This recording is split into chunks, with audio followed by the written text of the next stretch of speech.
Africa, second poem from first language English, 9th standard syllabus. Before going to the poem, let us know about the poet. David Mendes Diop, 1927 to 1960, was a revolutionary African poet born in France to parents of West African descent. He lived in France through his childhood and visited Africa only in the 1950s.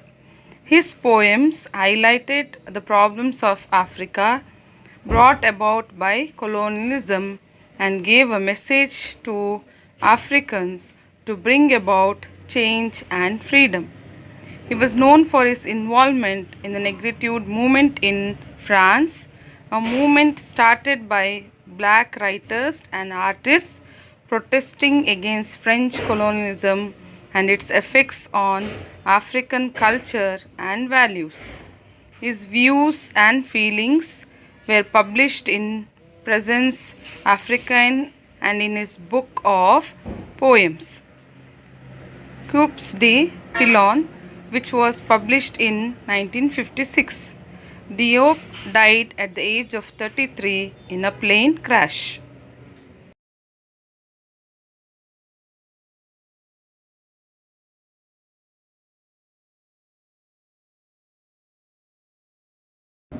Hello friends and students, we are discussing one more poem from the first language English in 9th standard syllabus, Africa, written by David Diop.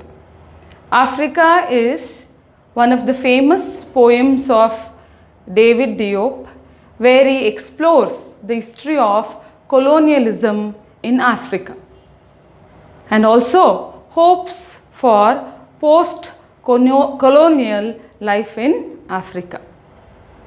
Here, what does this colonialism mean? Colonialism means one country taking control on the another country for economical gain or trying to exploit that country economically. Best example is England's control or England's colonialism on India. So Africa is a poem which tells us the problems or the situation the people of Africa suffered because of colonialism. Here the poet connects the reader to Africa, being himself as a medium. He himself becomes a medium and connects us to the life in Africa during colonialism. And one more thing is very important in this poem is the usage of poetic devices. As we go on with the poem, we will discuss it, and in detail we will also have discussion regarding the poetic devices. But one thing we have to concentrate a lot here is the first 4 lines of the poem, wherein the poet tries to bring the abstract into life, or you see that the poet himself talks to the abstract, or you can also tell to Africa, and tries to know several things. We feel that the poet is sitting beside Africa, or the abstract thinking here you can see, and goes on talking to the country regarding the problems, and also tries to give lots of suggestions wherein he wants the people of Africa to come out of that situation, face it, and have a free life.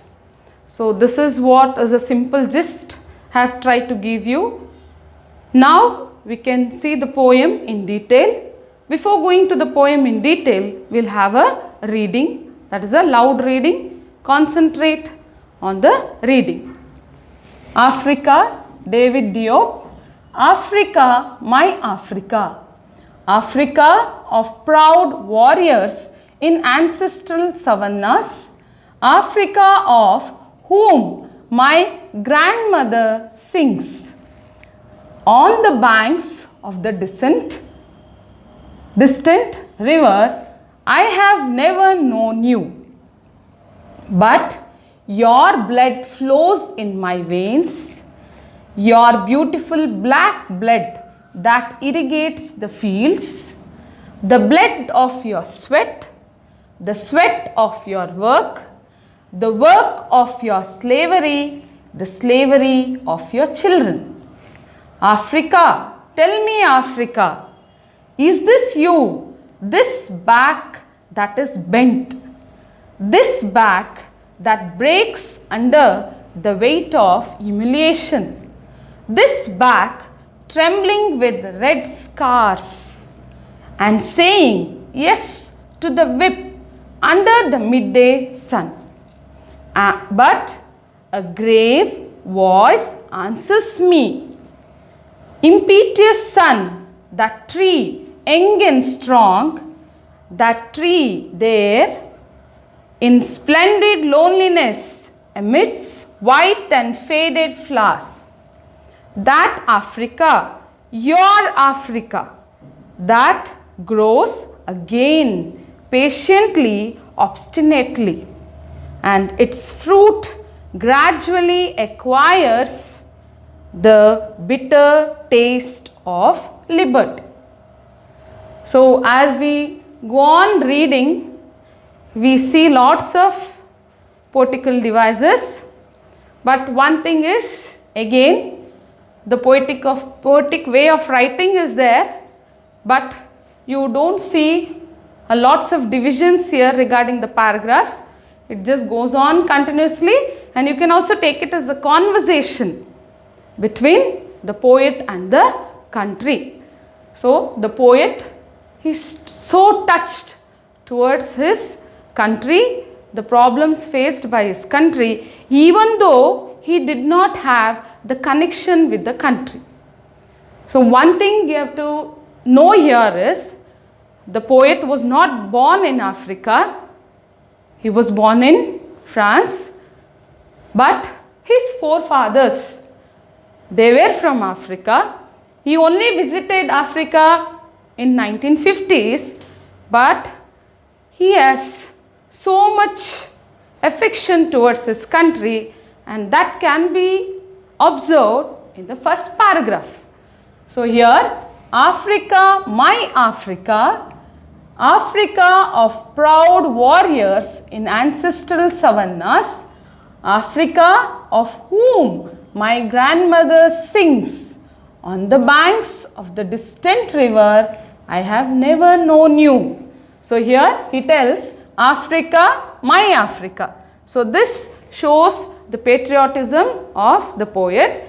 And the last line of these 5 lines, you see, I have never known you. That means he was not at all attached to that country, but later on he comes to know the problems faced by Africa because of colonialism, and there you also know that he is a revolutionary poet and he tries to give lots of suggestions, and there you see his expressions where he shows his attachment towards the country. Africa, my Africa, Africa of proud warriors in ancestral savannas.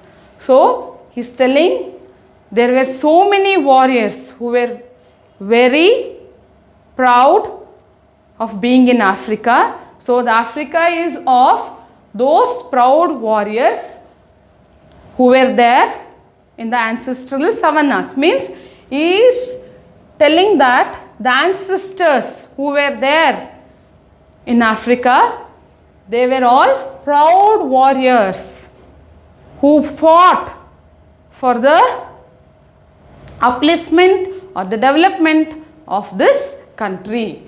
Africa of proud warriors in ancestral savannas.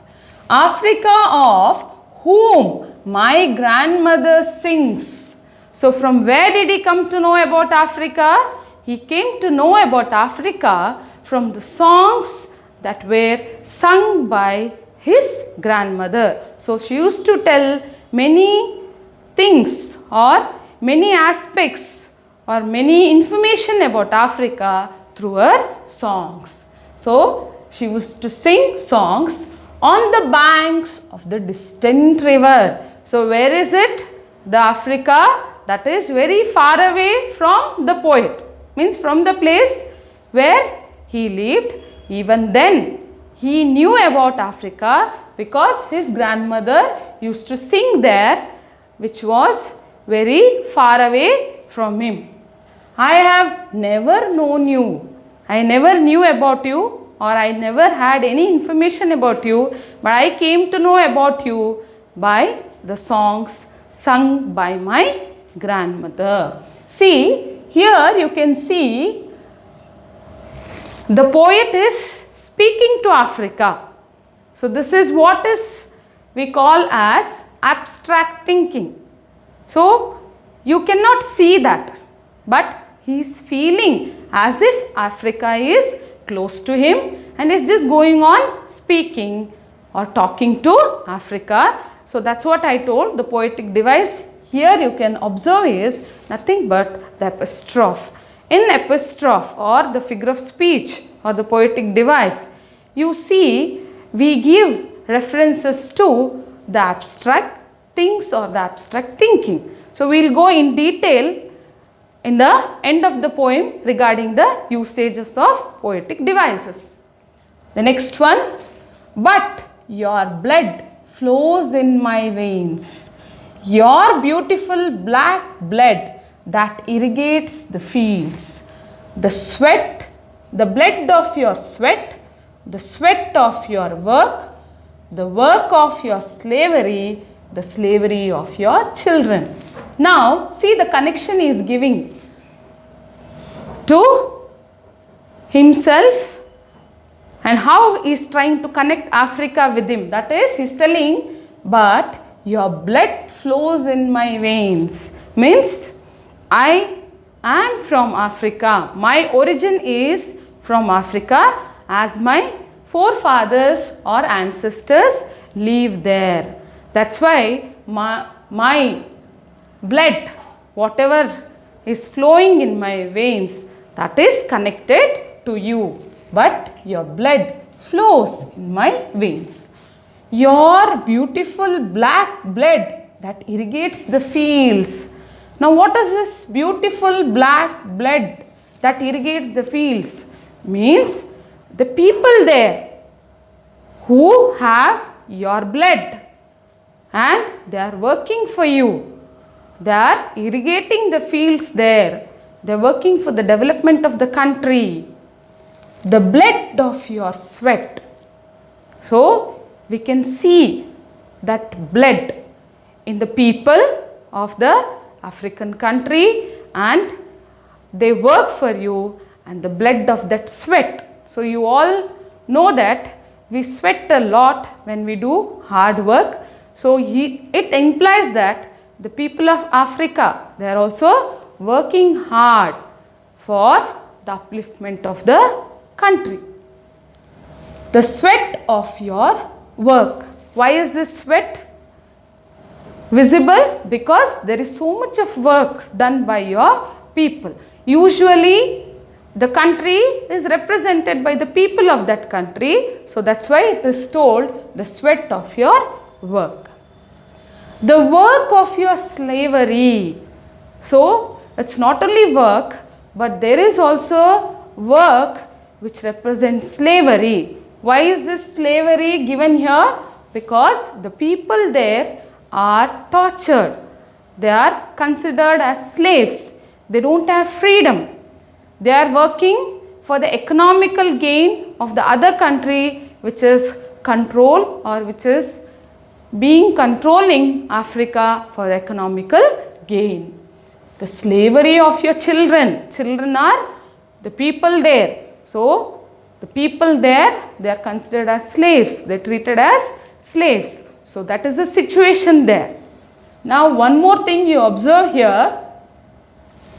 But your blood flows in my veins, your beautiful black blood that irrigates the fields, the blood of your sweat, all these things where the country itself is personified.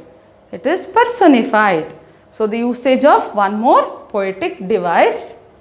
So, this paragraph goes on telling you about all the problems that are faced by the people of Africa due to colonialism.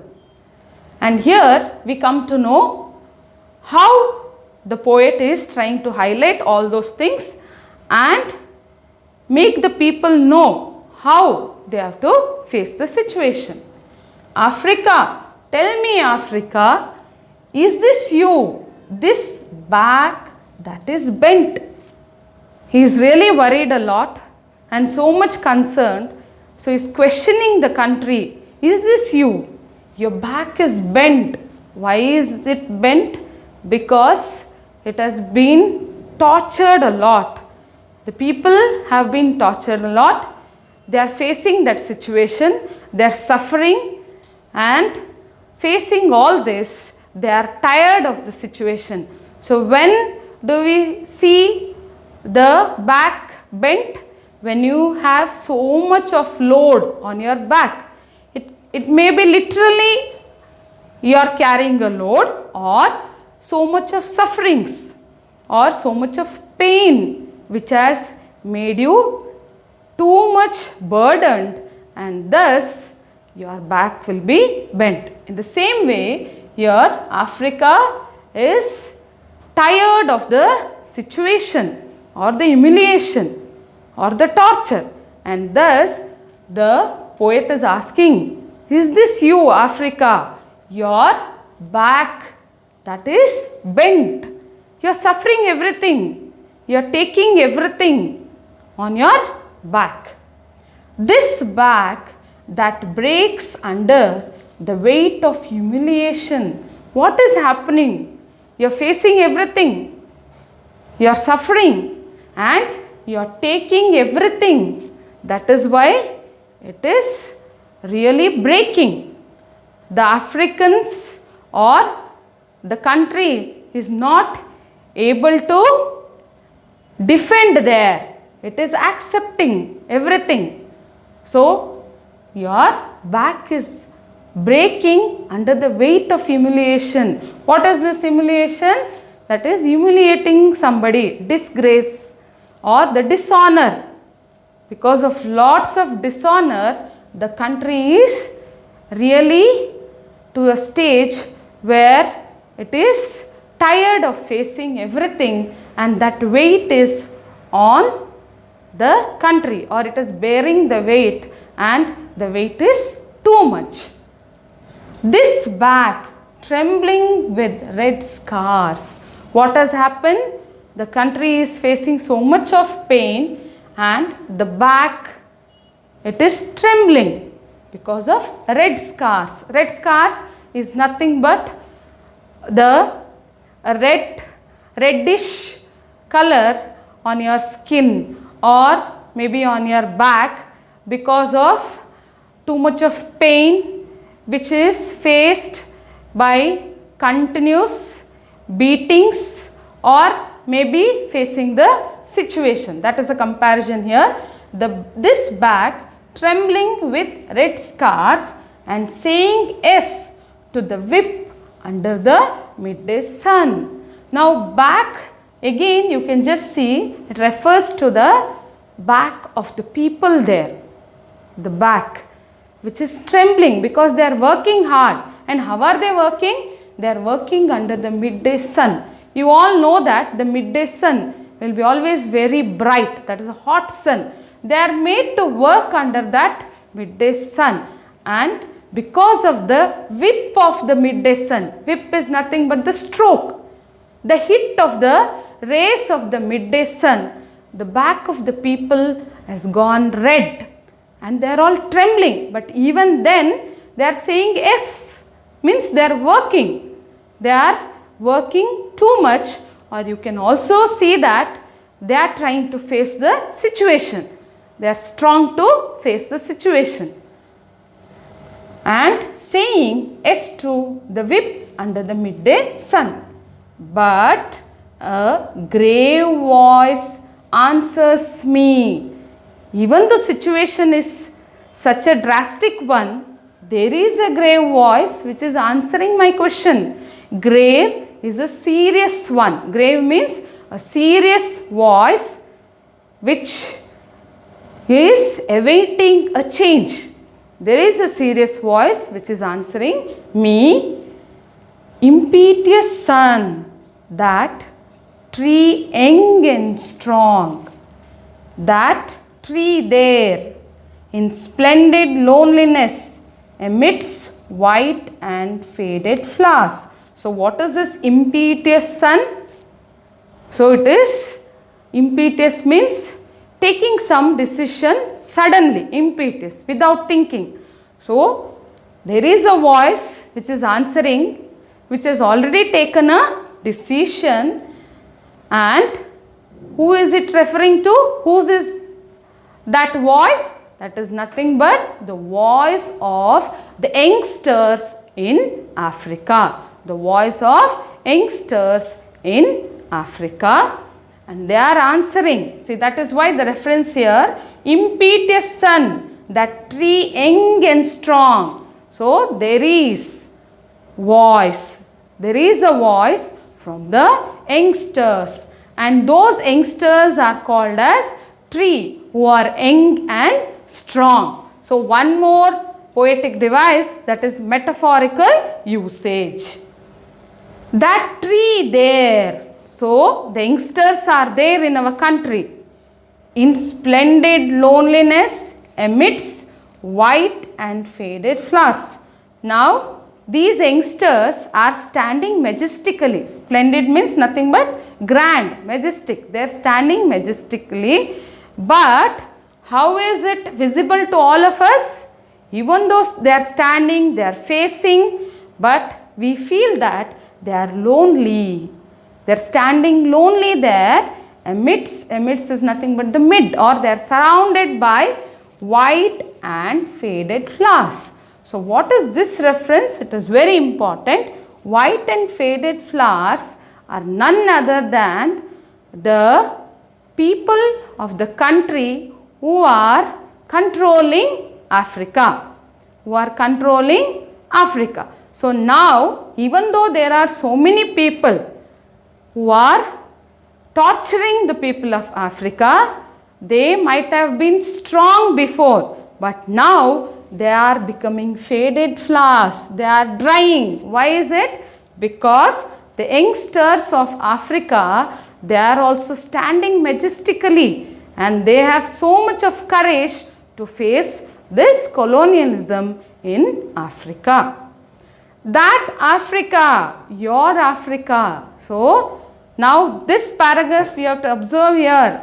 This is nothing but the answer given by the country to the poet or the writer. So that's why that Africa, your Africa, means the youngsters of Africa. They are there. They are facing the situation that grows again patiently, obstinately. Now they are also ready. The Africa is also trying to grow. How are they growing, or how are they facing the situation? That is patiently and obstinately. So obstinately means they are very stubborn. They want to gain back their Africa. They have that stubbornness in them. That's why they are also growing again patiently and obstinately. And its fruit gradually acquires. See, whatever is done patiently, and when you have that will that you have to do it, then surely you will get the fruit of it. But it is not at once, but gradually. So whatever is faced and whatever they are doing patiently, they are very sure that they are going to get the fruit gradually. Now here you can see the poet is trying to encourage the Africans. So they are facing it and surely they are going to get the result of this. See the continuation of that line, the bitter taste of liberty. Even though they are facing so much of pain, which is very bitter, but surely they are going to get the fruit of liberty. Means they are going to get that liberty, nothing but the freedom. So this is how the poet by his poem is trying to encourage or make the people of Africa face the situation and come out of the rule of colonialism and be free from everything and again lead their life or to have a beautiful life in Africa. Because of colonialism, the Africa had lost its culture and values and the poet wants to get it back, and thus through his writings the poet has tried to make people knowledgeable and also he supported people. How? That is by telling the youngsters or informing the youngsters that the youngsters can really do it when they have the will to face the situation. So here you have to concentrate on the lines a lot because mainly you don't see any pause here. For the purpose of explanation, I have stopped in the mid and connected the lines, but altogether it is a continuous process which goes on, but I have stopped it in the mid for the purpose of explanation. One main aspects in detail, I have not discussed any poetic devices here because we will discuss it with the slide. I can also highlight few things which we have already discussed, that is again beautiful black blood. This is alliteration where you see the repetition of the same sound, beautiful black blood. So I have discussed about apostrophe, personification, metaphorical usage and alliteration. In detail, I will give you the information about the poetic device at the end of the poem with the slide. Let's start with the slide. Now let us concentrate on the poetic device used in the poem, that is figure of speech. First example from the poem, the lines of the poem. Africa, my Africa, Africa of proud warriors in ancestral savannas, Africa of whom my grandmother sings. All these three lines from the poem, it is the figure of speech you can see here, that is apostrophe. What is this apostrophe? What is the definition? To speak to a dead or absent person or to an inanimate object or abstract idea. Okay, how does this definition can be understood? These three lines, that is what you have to concentrate. Africa, my Africa, Africa of proud warriors in ancestral savannas, Africa of whom my grandmother sings. Here you can see that Africa, which is a country, it is being referred as a person, or you can also take it as an abstract idea. So thus we call it as the apostrophe. Africa, my Africa. So he is referring it as it is very close to him or to the people of Africa. Thus the usage here you call it as epistrophe. Next one, your beautiful black blood that irrigates the fields. The blood of your sweat, the sweat of your work, this back that is bent. So all these lines here also you can see a different usage of figure of speech. The usage here, what you see is personification. Personification is when you give an animal or object qualities to the inanimate one or to the things which are not living. So here, your beautiful black blood that irrigates the fields. So here one is referring Africa as your and referring that irrigates the fields. The other one is the blood of your sweat. So again one more quality wherein you refer to human beings. The sweat of your work. So that is also the reference to human beings. This back that is bent.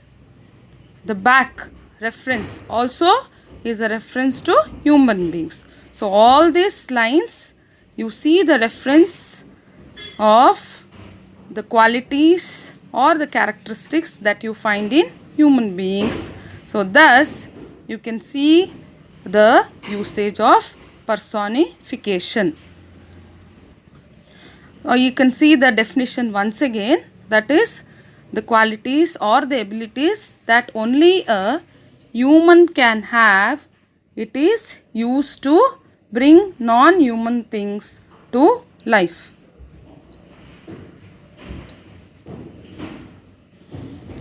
The next usage, third one, your beautiful black blood, back that is bent, back that breaks. I have put A, B, C because these lines are in different paragraphs, but all the references, the usage of alliteration, figure of speech, alliteration.